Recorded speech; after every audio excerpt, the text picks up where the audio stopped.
Hamas और Israel के बीच जारी मौजूदा संघर्ष में 2329 फलस्तीनियों की मौत हो चुकी है और यह गाजा के 5 युद्धों में फलस्तीनियों के लिए सबसे घातक युद्ध बन गया है। और इसकी जानकारी गाजा के स्वास्थ्य मंत्रालय ने दी है। संयुक्त राष्ट्र के आंकड़ों के अनुसार इजरायल और हमास के बीच 2014 में जो युद्ध हुआ था उसमें 2251 फलस्तीनियों की मौत हुई थी, जिनमें से 1462 आम नागरिक थे। लेकिन मौजूदा युद्ध में मृतक संख्या 2014 में हुए युद्ध की मृतक संख्या को पार कर गई है। वर्ष 2014 में जो युद्ध हुआ था वह 6 सप्ताह चला था और इसमें इजरायली पक्ष के 74 लोगों की मौत हो गई थी, जिनमें 6 आम नागरिक शामिल थे। लेकिन मौजूदा युद्ध लगभग 1 सप्ताह पहले उस समय शुरू हुआ था जब हमास के आतंकवादियों ने अचानक दक्षिणी इजरायल में हमला कर दिया था और इन हमलों में 1300 से अधिक इजरायली मारे गए हैं, जिनमें बड़ी ही संख्या में आम नागरिक शामिल हैं। इजरायल के लिए यह मिस्र और सीरिया के साथ 1973 में हुए युद्ध के बाद से अब तक का सबसे घातक युद्ध साबित हो रहा है। इजरायली सेना आज से हमास के नियंत्रित गाजा पट्टी में हमला शुरू करने की तैयारी कर रही है।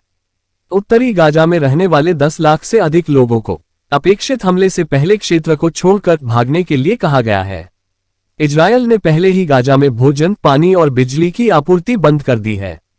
इस बीच अमेरिका ने इजरायल के खिलाफ शत्रुतापूर्ण कार्रवाइयों को रोकने के लिए अपना एक दूसरा विमान वाहक पोत को भूमध्य सागर में तैनात किया है।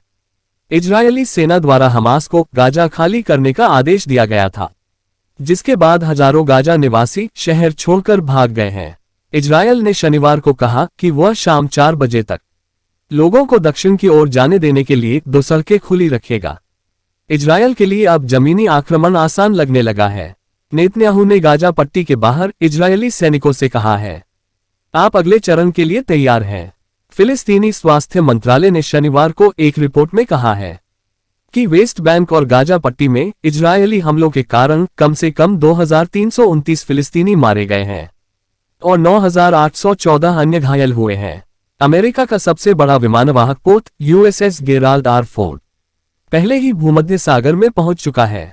रूस ने संयुक्त राष्ट्र सुरक्षा परिषद से सोमवार को इजरायल हमास संघर्ष पर एक प्रस्ताव पर मतदान करने के लिए कहा है, जो मानवीय युद्धविराम का आह्वान करता है और नागरिकों के खिलाफ हिंसा और आतंकवाद के सभी कृत्यों की निंदा करता है। इसमें इजरायल और फिलिस्तीन दोनों का जिक्र है, लेकिन सीधे तौर पर हमास का नाम नहीं लिया गया है। फिलिस्तीनी वफा समाचार एजेंसी का कहना है कि गाजा पर इजरायली बमबारी में पिछले 24 घंटों में ही 400 से अधिक फिलिस्तीनी मारे गए हैं और 1500 अन्य घायल हो गए हैं। इसमें गाजा शहर में 260 मौतें, मध्य गाजा पट्टी में 80 और उत्तरी जबलिया शरणार्थी शिविर में 40 मौतें शामिल हैं, जबकि 20 दक्षिणी खान यूनिस में मारे गए। फ्रांस ने शनिवार को लेबनान इजरायल सीमा की स्थिति पर चिंता व्यक्त करते हुए ईरान समर्थित हिजबुल्लाह मिलिशिया से इजरायल और हमास के बीच संघर्ष से बाहर रहने का आग्रह किया है। पेरिस ने इजरायल हमास युद्ध को कवर करने वाले पत्रकारों की सुरक्षा करने का भी आह्वान किया है।